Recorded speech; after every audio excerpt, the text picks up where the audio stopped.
بسم الله الرحمن الرحيم وعن أنس رضي الله تعالى عنه قال ضحى رسول الله صلى الله عليه وسلم بكبشين أملحين أقرنين ذبحهما بيده وسمى وكبر ويقول بسم الله الله أكبر۔ حضرت انس رضی اللہ تعالیٰ عنہ فرماتے ہیں کہ رسول اللہ صلی اللہ علیہ وسلم نے قربانی کے موقع پر دو مینڈھے ذبح فرمائے جو کہ کلر سے رنگ سے چتکبرے تھے اور دونوں سینگوں والے تھے۔ آپ صلی اللہ علیہ وسلم نے اپنے دست مبارک سے انہیں ذبح فرمایا اور ذبح کرتے وقت بسم اللہ اللہ اکبر یہ کلمات آپ نے ادا فرمائے۔ جانور کو ذبح کرنے جو قربانی کا جانور ہوتا ہے اس کے بھی کچھ آداب ہوتے ہیں۔ سب سے پہلی بات تو یہ ہے کہ جانور کو گراتے وقت اس بات کا بہت خیال رکھنا چاہیے کہ کس جگہ پر جانور کو گرایا جا رہا ہے، کیسے گرایا جا رہا ہے۔ عموماً پہلے دن قربانی میں دیکھا یہ گیا ہے کہ عام ناسمجھ قسم کے لوگ بھی اس کام میں آ جاتے ہیں اور پھر جانور کو گرانے میں بڑی انہیں مشکل بھی آتی ہے، بڑی تکلیفوں سے جانور کو تکلیف بھی دی جاتی ہے، اسے گرایا جاتا ہے۔ اس بات کا خیال رکھنا چاہیے۔ دوسری بات یہ کہ جانور کے گلے پر جو چھری پھیری جاتی ہے اس چھری کو بھی بالکل اچھی طرح تیز رکھنا چاہیے۔ اور تیسری بات یہ بھی ہے کہ اس جانور کو کوشش یہ کی جانی چاہیے کہ دیگر جانوروں کے سامنے اسے نہ ذبح کیا جائے، ذرا دور ہٹ کر اسے ذبح کیا جائے۔ اس کے ساتھ ساتھ جو ایک چیز دیکھنے میں یہ اکثر ملتی ہے کہ جانور کو گرا دینے کے بعد پھر لوگ دیکھتے ہیں ایک لسٹ نکالی جاتی ہے، اس لسٹ میں جو تمام شرکاء کے نام لیے جاتے ہیں، اس کے بعد پھر جانور پہ چھری پھیری جاتی ہے۔ یہ بھی نامناسب بات ہے۔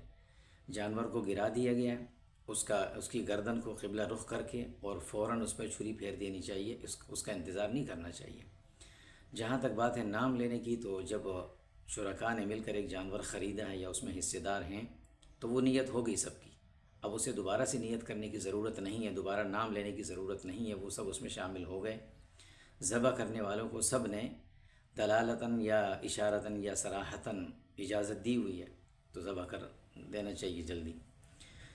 ذبح کرتے وقت مسنون جو دعائیں ہیں، انی وجہت وجہی للذی فطر السماوات والارض حنیفا وما انا من المشرکین قل ان صلاتی ونسکی ومحیای ومماتی للہ رب العالمین۔ بسم اللہ اللہ اکبر کہہ کر بس فوراً چھری پھیر دینی چاہیے۔ اور جب جانور ذبح ہو جائے اس کے بعد کی مسنون دعا ہے اللہم تقبلہ منی کما تقبلت من حبیبک محمد صلی اللہ علیہ وسلم وخلیلک ابراہیم علیہ السلام۔ اگر یہ تمام دعائیں یاد نہ ہوں کسی کو تو کوئی لازمی نہیں ہے، صرف بسم اللہ اللہ اکبر جو ہے یہ کہنا لازمی ہے۔ اور یہ یاد رکھیے گا جو آدمی چھری پھیرنے والا ہو سب کے لیے سب کو اس آدمی کو لازمی پڑھنا ہے۔ بعض اوقات یہ دیکھنے میں آتا ہے کہ ایک آدمی چھری پھیر رہا ہوتا ہے اور دو یا ایک آدمی جو ہے نا ویسے اس پہ ہاتھ رکھتے ہیں جس کی قربانی ہوتی ہے، تو جو ہاتھ لگا رہے ہیں چھری کو ان کو بھی پڑھنا لازمی ہے۔ جس کے ہاتھ چھری کو لگے ہوئے ہیں سب کو یہ دعا یہ لفظ پڑھنے ہیں، بسم اللہ اللہ اکبر یہ الفاظ پڑھنے ہیں۔ اسی طرح بعض اوقات یہ دیکھنے میں آتا ہے کہ بھئی قصائی جو ہیں وہ بہت جلدی میں ہوتے ہیں، جانور کو ٹھنڈا ہونے نہیں دیتے اور اس کی کھال اتارنا شروع کر دیتے ہیں۔ اس بات کا بہت خیال رکھنا چاہیے، ان پہ نظر رکھنی چاہیے کہ جب تک جانور بالکل ٹھنڈا نہ ہو جائے اس وقت تک اس کی کھال کو ہاتھ نہ لگایا جائے، یہ تکلیف دہ عمل ہوتا ہے۔ کوشش ہی ہونی چاہیے کہ جس کی قربانی ہے وہ اپنے جانور کے گلے پر چھری خود پھیرے، یہ زیادہ اچھی بات ہے۔ یہ ایک مسئلہ کسی نے پوچھا تھا کہ ذبح کرتے وقت جو خون کے چھینٹے کپڑوں پہ لگ جاتے ہیں کیا یہ پاک ہیں یا ناپاک ہیں، اور اگر ہم دھو بھی لیں تو ان کا کلر تو نہیں ہٹتا۔ خون دو قسم کا ہوتا ہے، ایک وہ خون ہوتا ہے کہ جو گوشت میں ہوتا ہے، جو گوشت ہم اٹھاتے ہیں ادھر ادھر رکھتے ہیں وہ خون لگ جاتے وہ تو پاک ہے۔ وہ خون جو ذبح کرتے وقت جانور کی نسوں کے ذریعے سے جو نسوں سے نکلتا ہے وہ اگر کپڑوں کو لگ جائے تو کپڑے ناپاک ہو جاتے ہیں، اسے دھونا لازمی ہے۔ اگر اس کے کلر اس کے نشانات نہیں ہٹتے تو بھی کوئی بات نہیں، لیکن دھونا اسے لازمی ہے۔ قربانی کا وقت اگر گزر جائے اور قربانی ایک آدمی نہ کر سکے تو کیا کریں؟ اگر وہ جانور خریدا ہوا اور نہیں کر سکا تو پھر تو جانور پورا صدقہ کرنا پڑے گا، ذبح کر کے اسے تقسیم کرنے کی اجازت نہیں ہے۔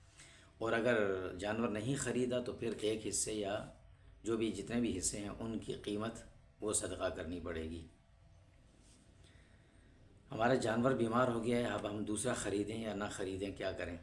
اگر ایک شخص کوئی قربانی خرید کر لایا اور جانور بیمار ہو گیا، اگر وہ صاحب حیثیت ہے تو اس کے متبادل دوسرا خرید لے، اور اگر بالفرض پہلا والا بھی صحیح ہو گیا، تندرست ہو گیا، تو اسے اجازت ہے ان میں سے کسی ایک کو ذبح کر دے۔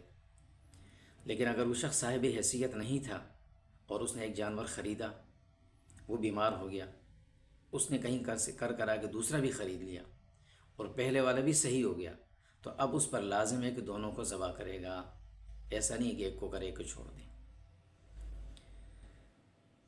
قربانی کی کھال کا کیا حکم ہے، کسے دینا چاہیے؟ قربانی کی کھال جو ہے یہ اپنی ذاتی استعمال میں بھی لا سکتے ہیں، اور اگر چاہیں تو اسے بیچ دیں اور بیچ کر اس کے پیسے کسی مناسب جگہ پر لگا دیں، مسجد سے ہٹ کر، مسجد میں نہیں لگتی، مستحق کسی کو بھی دے دیں، مدرسے میں یا کسی جگہ دے دیں۔